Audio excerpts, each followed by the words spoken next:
संयुक्त महासंघातर्फे आज माननीय जिल्हाधिकारी साहेबांना निवेदन देण्यात आलेलं आहे, ज्याचा विषय असा होता की माननीय परिवहन मंत्रालयातर्फे जे आर पास करण्यात आलं होतं 2016 साली, त्या जे आरला स्टे बनवून ज्यांनी ती याचिका दाखल केली होती, त्या याचिकेची सुनावणी 4 एप्रिल 2024ला माननीय उच्च न्यायालयात जे निर्णय जे आर होता 2016चा ते लागू करण्यात आला. चालकांतर्फे एकच मागणी आहे की जो दिनांक 17 परिवहन आयुक्तांकडून निघालेला आहे, त्या तारखेपासून सर्व चालकांना विलंब आकार म्हणून मागील दंड पुन्हा त्यांना परत करावा आणि ते माफ करावं अशी आमची विनंती आहे. आणि यामध्ये एकच असा प्रश्न निर्माण होतो, ह्या दंडमध्ये चूक कुणाची होती की परिवहन कार्यालयाने दंड घेतला नाही किंवा चालक बांधवांनी दंड भरला नाही, ते दंड माफ करावा.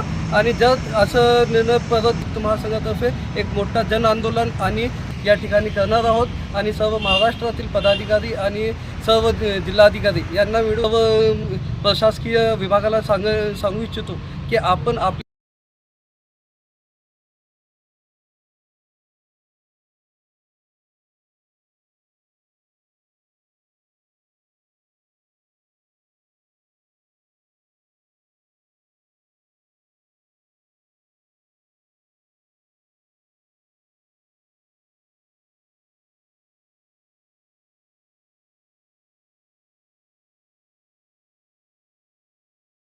राज्य परिवहन प्राधिकरणाने या ठिकाणी केंद्रीय मोटर वाहन कायद्याचा आधार घेऊन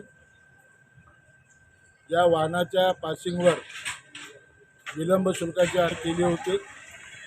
त्या विलंब शुल्कास मान्य उच्च न्यायालयाने स्थगिती दिली असल्यामुळे 2017 साली तेव्हापासून आजपर्यंत या विलंब शुल्काची आकारणी केली नाही.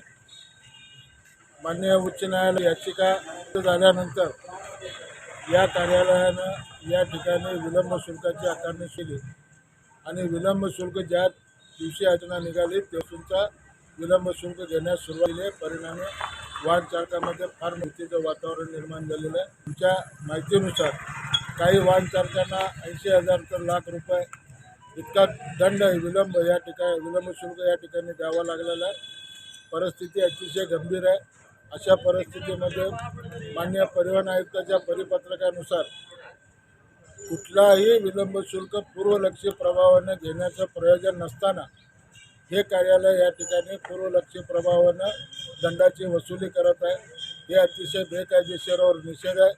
याचा मी तमाम रिक्षा संघटनेच्या वतीनं या ठिकाणी निषेध करतो आणि आज आम्ही या ठिकाणी मागणी केलेली आहे शासनाकडे व प्रशासनाकडे की विलंब शुल्काबाबत तातडीनं निर्णय घेण्यात यावा.